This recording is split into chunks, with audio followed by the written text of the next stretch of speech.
Será que realmente devemos privatizar os serviços públicos?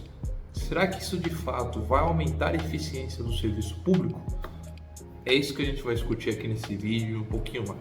Vem comigo, bora!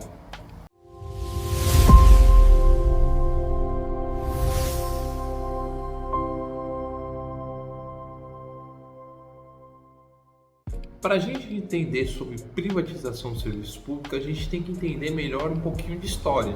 A história ela serve para que a gente não cometa os mesmos erros ou então acabe se aperfeiçoando.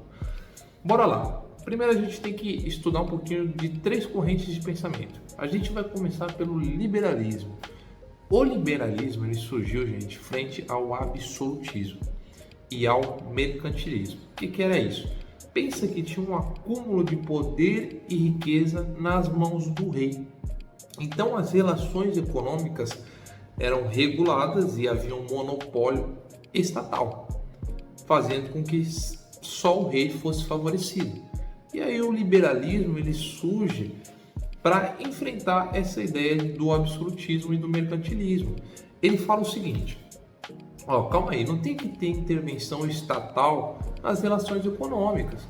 O Estado ele tem que ser responsável somente pela segurança, garantia dos contratos e também por garantir serviços essenciais à população. Somente isso, tá bom? E você pensa, até faz sentido. Por quê, gente? Porque ali, você se colocando na posição deles, né, em um regime que somente o rei era favorecido, era claro que você pensaria em que o Estado não intervisse nas relações econômicas, tá? Então, o liberalismo ele surgiu dessa forma, né, e foi aí que começou a surgir a ideia também da meritocracia, que hoje é famosíssimo, né? Surgia essa ideia de competitividade, de assumir o risco, né, e ser recompensado por isso. E também a ideia de que essa competitividade ela geraria um aperfeiçoamento coletivo e essa riqueza ela seria distribuída entre toda a sociedade. Porém, será que realmente é isso que acontece, né? Foi isso que aconteceu? E frente a isso, a gente vai estudar agora a segunda corrente de pensamento que surgiu para contrariar o liberalismo, que é a doutrina keynesiana. A doutrina keynesiana, ela fala o seguinte: não, calma aí, o liberalismo ele só fez surgir superprodução e superacúmulo de capital. Não, isso não pode acontecer.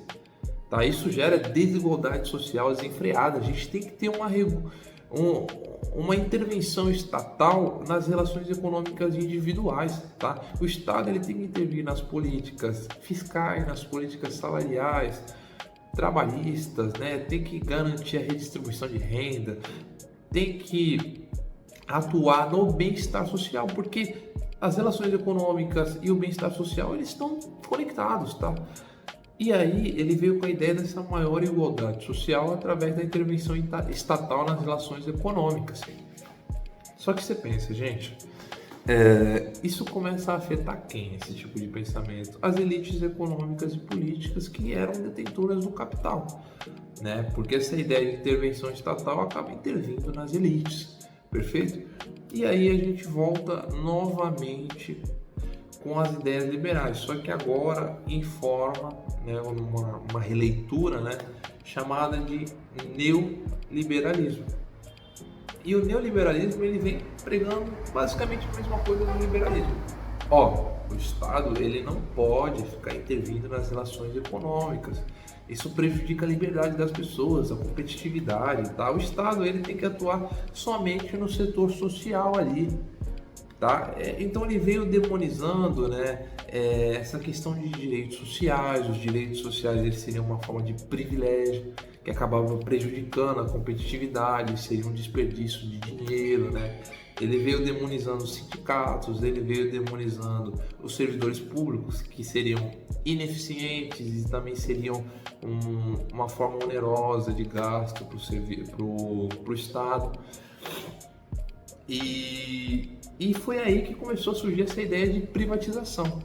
A privatização, né, em tese, com essas ideias neoliberais, ela aumentaria a eficiência do serviço público.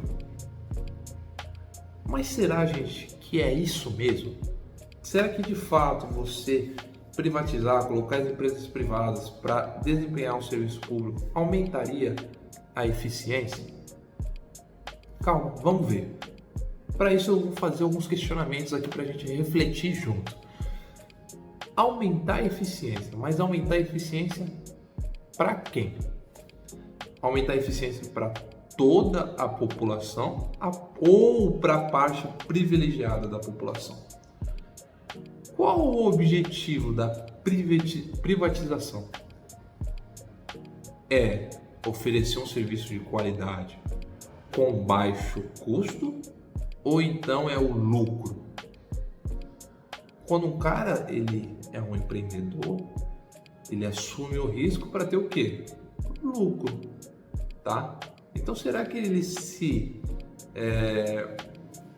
desfazeria desse lucro em prol da população? Que essa é a base do serviço público. E qual é o preço do alto lucro? Pensa comigo, gente. Alto lucro. Para ter alto lucro eu tenho que ter altas tarifas ou então um serviço de má qualidade. Você concorda comigo? Tá? E será que eu posso, deixar direitos sociais de lado, que são considerados um entrave, segundo o neoliberalismo, para competitividade e inovação? Será que essas duas coisas elas realmente têm que estar separadas? Pensa comigo, vamos refletir aqui mais, vamos engrenar. Pensa que uma empresa ela teria mais lucro se ela utilizasse, supondo, embalagens plásticas. Mas será que isso seria benéfico para o meio ambiente? Pensa comigo, uma empresa ela teria maior retorno econômico se ela tivesse pontos de coleta somente em áreas que deem retorno econômico. Mas será que isso seria benéfico para as áreas, para a população das áreas excluídas? Vamos mais. Seria mais benéfico para uma empresa investir em curto e médio prazo, já que seus acionistas eles são transitórios. Eles não sabem se eles vão estar no comando desta empresa daqui 10 anos, daqui 20 anos. Mas será que isso seria mais benéfico para a população que com certeza vai estar daqui 10 anos, 20 anos?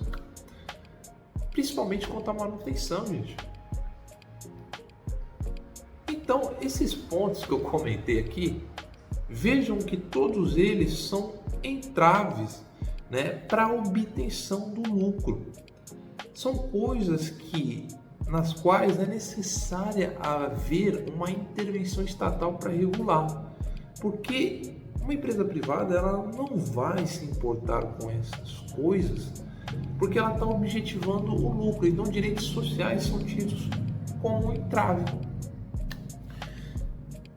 E para isso, gente, eu trago um exemplo aqui que aconteceu aqui na Baixada Santista, estado de São Paulo, melhor dizendo, que foi a privatização da Sabesp. A privatização da Sabesp ela aconteceu principalmente pelo seguinte fundamento, que ela era ineficiente, teve uma crise hídrica, que foi um dos maiores pressupostos para isso acontecer. Só que a gente tem que entender como que chegou nessa crise hídrica. Essa ideia de neoliberalismo, ela surgiu lá na década de 90 aqui no Brasil, tá? Com Fernando Henrique Cardoso. Então começou a ter essas ideias neoliberais, de que o Estado não deveria intervir muito nessas, que na verdade, deveria haver maior conversão, de dinheiro público para as iniciativas privadas, para gerar esse aperfeiçoamento coletivo. E aí foi muito intensificado no governo do Temer, com ultraliberalismo, esse negócio de dinheiro público ser convertido para iniciativa privada, E aí o que aconteceu, gente? Essa crise hídrica ela aconteceu por uma falta de investimento, mas não por falta de capacidade financeira da Sabesp. A crise hídrica foi o seguinte: a população foi aumentando, só que a Sabesp não foi se adaptando a isso. Ela podia abastecer X população. Só que ela não foi se adaptando ao crescimento da população. Por quê? Por falta de investimento. Isso é culpa de ser um serviço público? Não. É culpa de quem administra o serviço público. Por isso que é tão importante educação política da população. Não era falta de capacidade financeira da Sabesp. Tá? A ineficiência era decorrente de uma falta de investimento, o qual a Sabesp tinha total capacidade.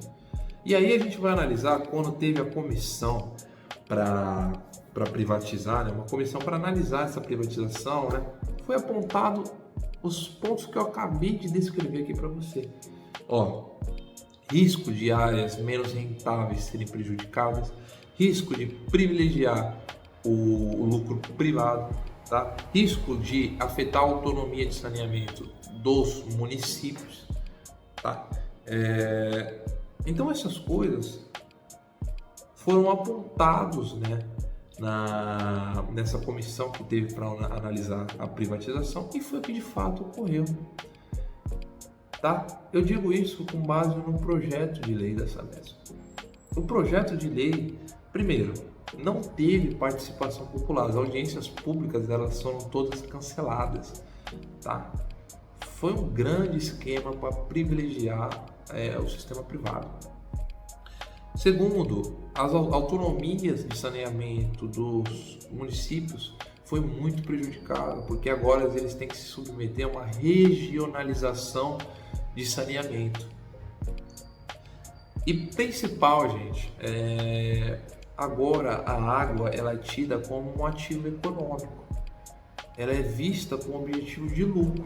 Então pensa, como que um bem que é indispensável à população é vista com o objetivo de lucro? Eu tenho que fornecer a água desde que ela me traga lucro. Como assim, gente? A água é indispensável à população humana. Dando ou não lucro, ela tem que ser fornecida. Ela não pode ser vista como um ativo.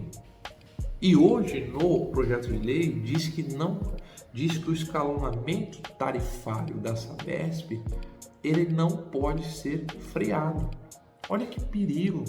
Então quer dizer o quê?